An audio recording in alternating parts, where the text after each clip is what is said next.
Estamos de volta com Bom para Todos. Aqui você tem espaço, bomparatodos@tvt.org.br. Nos anos 80, o movimento sindical desempenhava um papel de articulação política que ia além das lutas das categorias.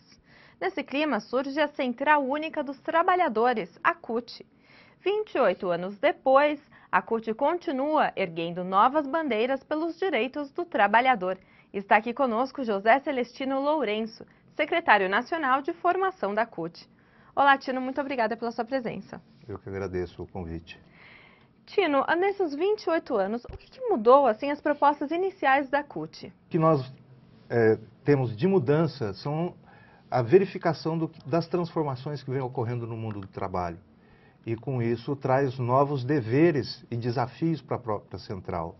Nesse caso, nós temos a introdução de novas tecnologias, a informatização no mundo do trabalho, mas temos, por um outro lado, um cenário também de grande precarização, que às vezes nos remonta à época da escravidão, por exemplo. E hoje ainda existe trabalho escravo no Brasil. E uma relação, vamos dizer assim, um arcabouço legal, que ainda não podemos dizer que existe democratização nas relações de trabalho no Brasil. A CUT ela cobra do Congresso Nacional a aprovação de vários projetos. Eu queria saber quais são os principais. Um dos principais projetos que a gente está cobrando é a redução da jornada de trabalho sem redução de salário. Isso é fundamental, não só para gerar empregos, mas para garantir que o trabalhador e a trabalhadora tenham mais tempo de lazer, mais tempo para estudar e mais tempo de convivência com a família, que isso é fundamental. Uma outra questão é o combate à terceirização, à precarização. E nesse sentido nós estamos fazendo muito processo de pressão dentro do Congresso Nacional. A Convenção 158, que nós tivemos uma votação na Comissão de Trabalho da Câmara, onde nós fomos derrotados, mas não desistimos, porque a Convenção 158 ela é fundamental, que não significa você garantir efetividade no trabalho, mas impedir a dispensa imotivada. Foram gerados nos últimos anos, nos últimos 8 anos, 15 milhões de empregos, mas ao mesmo tempo nós tivemos um número quase igual de demissões sem justa causa no Brasil. Isso para nós é fundamental. A Convenção 151, porque até hoje no Brasil, no século XXI, nós ainda não temos negociação no serviço público. Então, os servidores públicos primeiro fazem a greve, não para discutir alguma coisa, mas para tentar negociar. E depois tem que fazer a greve para fazer as suas reivindicações. Portanto, são questões que para nós são fundamentais. E o que ainda precisa ser revisto nas leis trabalhistas do país? Desde o início dos anos 90, quando nós já debatíamos que era necessário se implantar no Brasil um sistema democrático de relações de trabalho, onde nós não tivéssemos mais o imposto sindical, onde nós não tivéssemos mais o poder normativo da Justiça do Trabalho interferindo nas relações, nas negociações entre capital e trabalho, entre o sindicato e as empresas, e também a unicidade sindical. E uma outra coisa dentro desse sistema democrático de relações de trabalho é a liberdade dos trabalhadores também se organizarem no local de trabalho. Não existe legislação, há um grande posicionamento dos empresários para que isso não seja aprovado no Congresso, e é uma outra questão fundamental, porque nós entendemos que o trabalhador organizado no seu local de trabalho, ele pode, por exemplo, verificar se a contratação que o sindicato faz está sendo cumprida lá dentro, os problemas que causam saúde, na saúde dos trabalhadores e trabalhadoras do local, que a cada dia aumenta mais pela intensificação do processo de trabalho, ou seja, e permite com que, de fato, se discuta o processo de trabalho, para que não se ocorra doença e para que os trabalhadores tenham melhores condições, inclusive no seu próprio local, protegendo a sua saúde. Toda semana, uma equipe da TVT vai ouvir o que as pessoas querem perguntar sobre o assunto do programa. Vamos ouvir agora a primeira pergunta para o Tino. Como surgiram os sindicatos? Os sindicatos eles surgiram na Revolução Industrial na Inglaterra, fundamentalmente, a partir das associações, principalmente dos trabalhadores na indústria têxtil, que ainda vinham da Europa medieval, vamos dizer assim, e no advento da Revolução Industrial, os trabalhadores viram a necessidade de se organizar em associações de benefício mútuo para tentar proteger contra o alto desemprego, a altíssima jornada de trabalho que chegava até 18 horas, com trabalho infantil, inclusive, onde foi inspirada a criação dos sindicatos, que viriam depois, praticamente no século XIX, a se constituir enquanto sindicatos e serem considerados legais, porque antes eram considerados ilegais. Vamos ouvir agora mais uma pergunta. A redução da jornada de trabalho é luta de todos os sindicatos? Sem dúvida, a redução da jornada de trabalho é uma luta de todos os sindicatos. Pelo menos esse é um ponto onde, inclusive, todas as centrais sindicais defendem exatamente para que cada vez mais nós tenhamos as condições que eu já falei anteriormente. Nós conseguimos, em 1988, reduzir de 48 para 44 e agora nós já temos as condições, inclusive tecnológicas, de reduzir para 40 horas e é isso que nós estamos perseguindo. Vamos ver agora mais uma dúvida das ruas.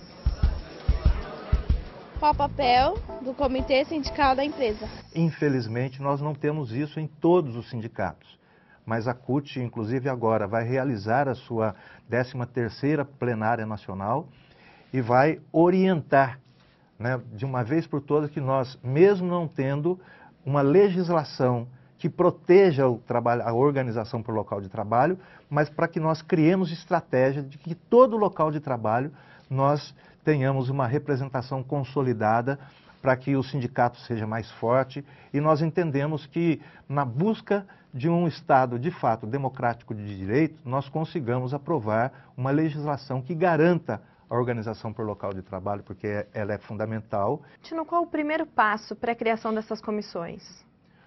Bom, o primeiro passo é o sindicato ser um estimulador e uma organização desses processos. Então, é importante que o sindicato faça um trabalho contínuo de conscientização dos trabalhadores, da importância desse mecanismo, que ele é fundamental, e que eles se organizem. Vamos para a próxima pergunta.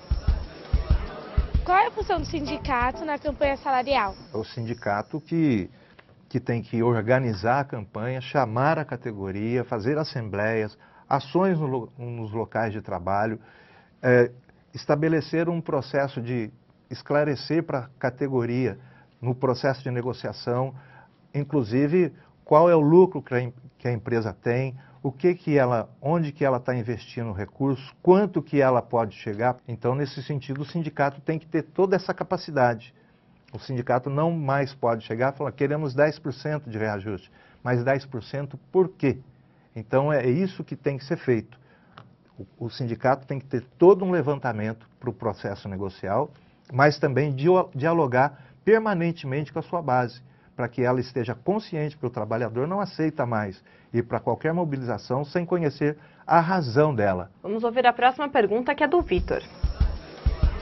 O que é o fator previdenciário? O fator previdenciário é um mecanismo utilizado logo após a reforma da Previdência, instituído em 1999 pelo Fernando Henrique Cardoso, para forçar o adiamento da aposentadoria. Isso significa o quê? Que, utilizando do mecanismo da idade, da contribuição com o INSS e mais a expectativa de vida, se cria um mecanismo de que, se o trabalhador que já atingiu as condições para se aposentar, com menoridade, logicamente, o fator previdenciário vai ser menor e, consequentemente, o salário dele vai ser mais reduzido. Isso, para nós, é muito ruim e leva a que o trabalhador brasileiro, que já entra mais cedo no mercado de trabalho, a sair mais tardiamente ainda, e ainda com um salário menor. Agora a Érica tem uma pergunta. Que campanhas podem ser feitas para incentivar os trabalhadores a se sindicalizar? O sindicato que tem que ir onde os trabalhadores estão, E a outra coisa é ele estar permanentemente fazendo um trabalho de articulação com a categoria, possibilitando que ela participe não só dos espaços de assembleia, mas em outros espaços, como também de lazer, de cultura, para que o sindicato não seja visto só como um espaço que é de reivindicação salarial ou então de protesto, né?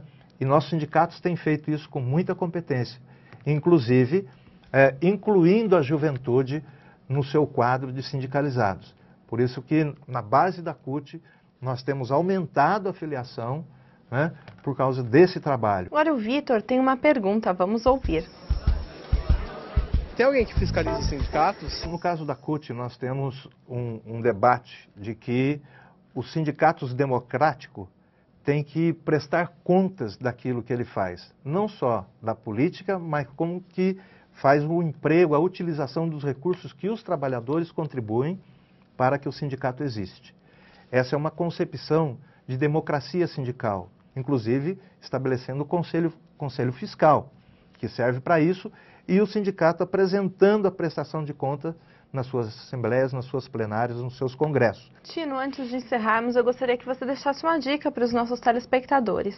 Procurem o seu sindicato, se filiem e façam parte dos espaços de debate que o sindicato chama, porque isso é fundamental, não só para conhecer o poder que o sindicato tem hoje no Brasil, mas também poder influenciar naquilo que ele delibera para potencializar ainda mais a sua ação.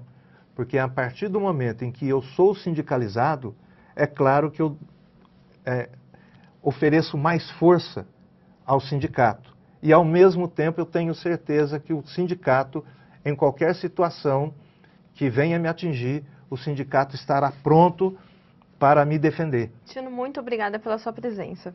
Eu que agradeço e felicidades para todos nós, trabalhadores e trabalhadoras. No próximo bloco, Walter Souza vai estar aqui no programa. Ele é coordenador do Programa de Formação, Trabalho e Cidadania do Sindicato dos Metalúrgicos do ABC. Voltamos já.